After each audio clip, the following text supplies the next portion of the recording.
At this point, I've used almost every e-ink tablet on the market, and even after all this time, I still love using them. But it's rare for a new device to truly surprise me.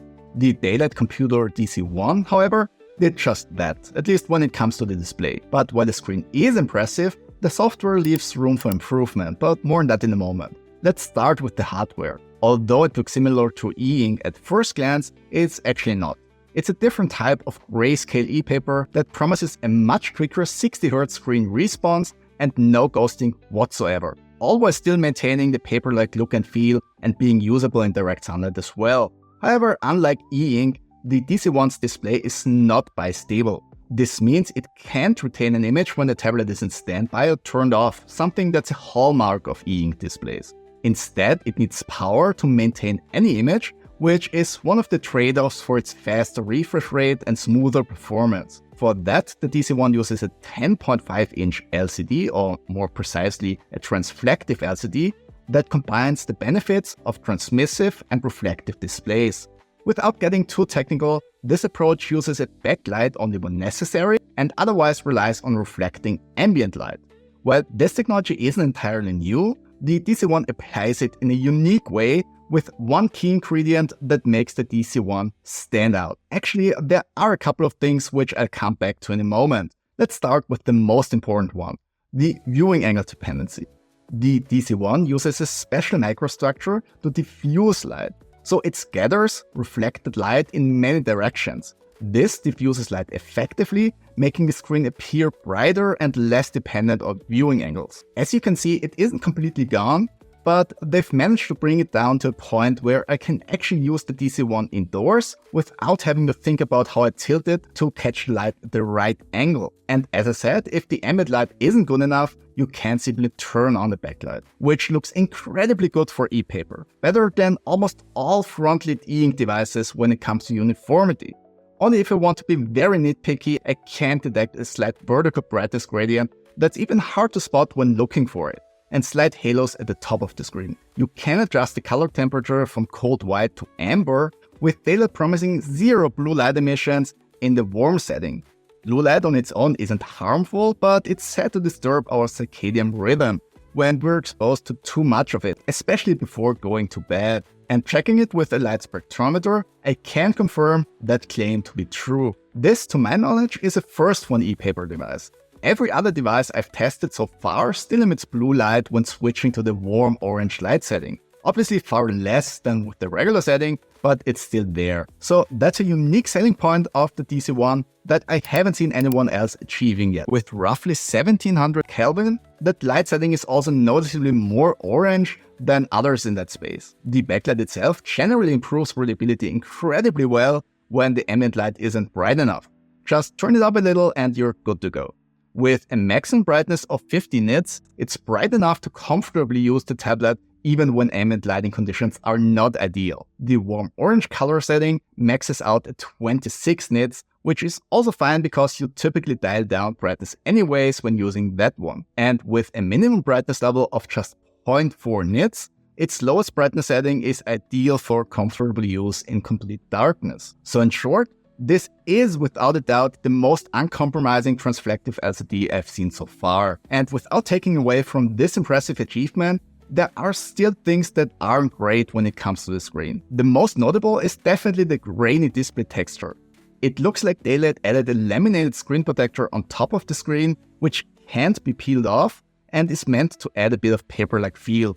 But as a side effect, the screen looks very grainy when turning up the backlight. The 190 ppi resolution is lower than with most modern e-ink tablets, but that's actually not a huge deal. The grain of that screen protector is much more obvious and I wish they used something else. I think the Hands Note 2 found a better compromise when applying the matte coating on the screen. Sure, it has more glare, but it also looks much cleaner, which is a trade-off I definitely prefer. I already mentioned the viewing angle dependency, which is much better than with other reflective LCD technologies I've seen. But it's still there, and it means that you might still notice it during everyday use, as the slightly metallic looking gradient at the edge of the screen. One more thing you will notice when comparing it to e-ink is that its reflectivity is lower. so it reflects less ambient light, resulting in a darker screen when not using the backlight. Side by side with the Boox Tab Ultra, the difference is very obvious. Even the Boox Tab Ultra C Pro with its darker e-ink Kaleido 3 color screen is a bit brighter in direct comparison, but readability quickly gets better when moving to a room with more ambient light. Or you can just use the built-in backlight to overcome that limitation. Where the DC-1 easily takes the crown is the refresh rate of the display. It got a 60 Hz display, which is much faster than even the fastest e-ink screen of any tablet. There is also an adaptive 120 Hz option in the settings, which seems to work for scrolling in menus at least, but to be honest, I found it harder to tell than with a regular LCD. But more to the point, the Boox Tab Ultra uses Boox Super Refresh technology for that ultra-fast refresh rate, but even though it's great for e-ink, it's nowhere near as good as the quick transflective LCD on the DC-1. There is also no ghosting on the daylight computer, which adds to a better user experience in that regard. Another application the DC-1 excels at is as an external monitor. I'm always a bit hesitant to recommend e-ink Android tablets to use as external monitors because of the lag and ghosting. Same as those e-ink tablets, the DC-1 also doesn't support using it as a secondary display natively. But with third-party Android app like Spacedesk and the driver for Windows, it simply works much better than on e-ink. There is still a bit of lag, but depending on the application, that's manageable. More importantly, the absence of ghosting significantly enhances the user experience. And since the DC-1 doesn't have the same steep viewing angle dependency as other reflective LCDs, putting something like this flexible stand on the back of the device results in a pretty solid experience as a small external ePaper display. Or you could just pair the DC-1 directly with a keyboard and mouse and use it as a computer on the go on its own. So while there are definitely compromises to be made when it comes to the screen, the transflective technology Daylight developed was definitely a pleasant surprise, which unfortunately can't be said about the software.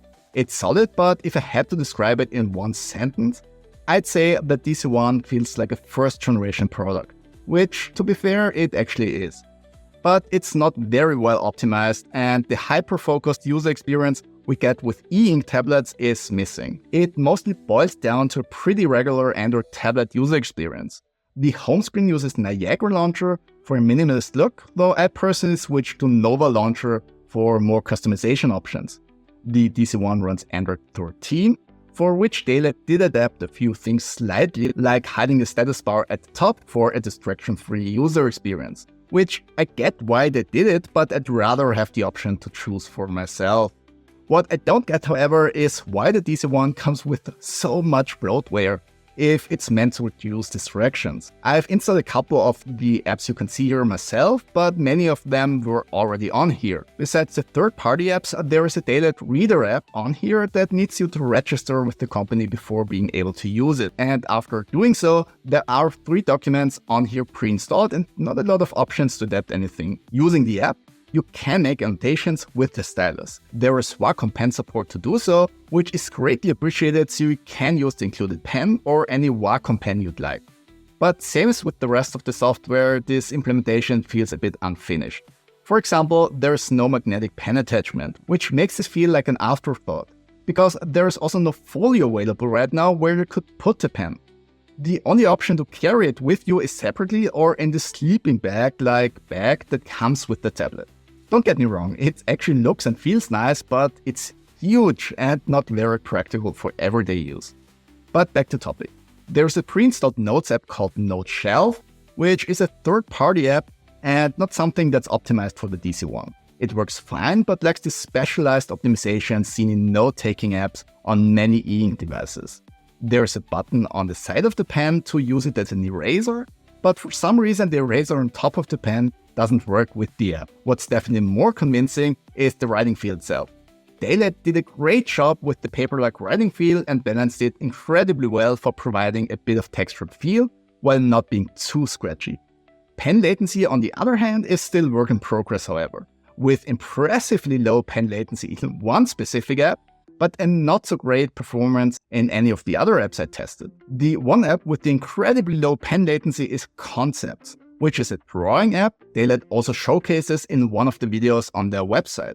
But for some reason, despite all the bloatware, this app doesn't come pre-installed.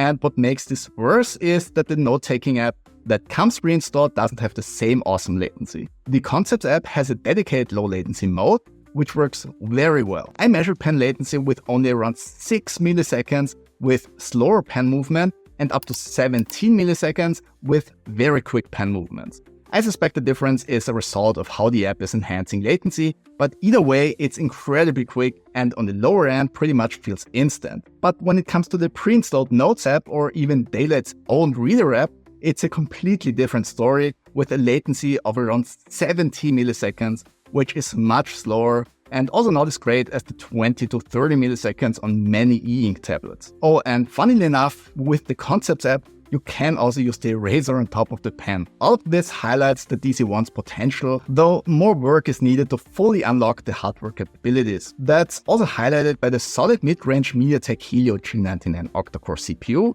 and 8 GB of RAM, which is more than enough for smoothly operating the tablet. That puts it somewhere between a Snapdragon 690 and 695.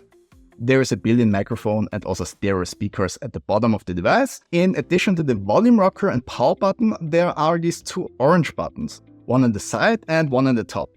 The one on the side is a back button and the one at the top is supposed to be a mappable action button, which right now isn't doing anything. But that feature should follow later according to the changelog of the last software update. When it comes to handling the Daylight DC-1, the very first thing you will notice when taking it out of the box is that this thing is heavy.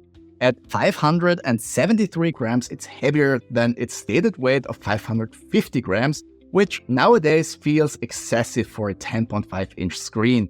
The overall design is also something that I'm not a huge fan of. Don't get me wrong, I don't hate it, but the combination of asymmetrical bezels, rounded corners, the material mix, and some smaller issues with the quality don't convey a premium feel for its $730 price tag. Compare that to the Remarkable Paper Pro, for example, which starts at $580 and feels so much better. Truth be told, it's a night and day difference essentially. The microSD card slot that's meant to be removed with an ejector tool, that's not in the box for some reason, can be pulled with your fingers, which doesn't help. To conclude on a more positive note, let's discuss battery life. The DC-1 has a huge 8000 mAh battery, which helps to achieve very good runtimes with one charge. The DC-1 runs for up to 34 hours on one charge when playing back video, which is very impressive. Playing back video with the maximum brightness, battery life goes down to around 12 hours, which is more or less the same as with other LCD tablets. Reading with the Kindle app shows the same general direction, with similar runtimes of 13 hours with the backlight on maximum brightness and roughly 45 hours with the backlight turned off. Writing with the pen and the backlight turned off results in a runtime of roughly 14 hours, while using a maximum brightness brings it down only slightly to around 11 hours. But keep in mind, this might vary depending on the note-taking app, so take that with a grain of salt. So all in all, battery life is comparable to many e-ink tablets when it comes to reading or writing, but is much better when it comes to dynamic content like video. As I said in the beginning, the Daylight DC-1 was a very pleasant surprise when it comes to its display.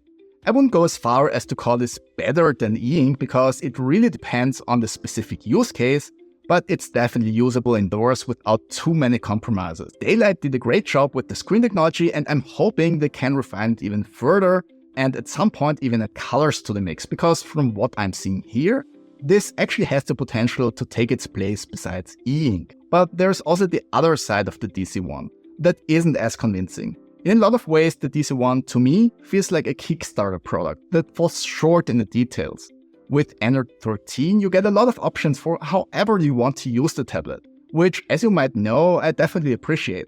But the user interface is simply missing the same refinement we've seen with many e-ink devices having received over the past couple of years. So all in all, the Daylight DC-1 is a great but expensive choice if you're looking for a dynamic ePaper screen with a solid performance. But for now, the e-ink tablet competition is out of reach for the DC-1 when it comes to just reading, note-taking, and to be completely honest, also the overall user experience. The DC-1 is a niche device within a niche market category. I don't think it's better than e-ink tablets, but it certainly adds value for users who can't stand e-ink's ghosting behavior and are looking for a much smoother app experience while not giving up the ePaper look and feel. What do you think about the Daylight Computer DC-1? Could this be a game changer for reflective LCDs, or does it fall short?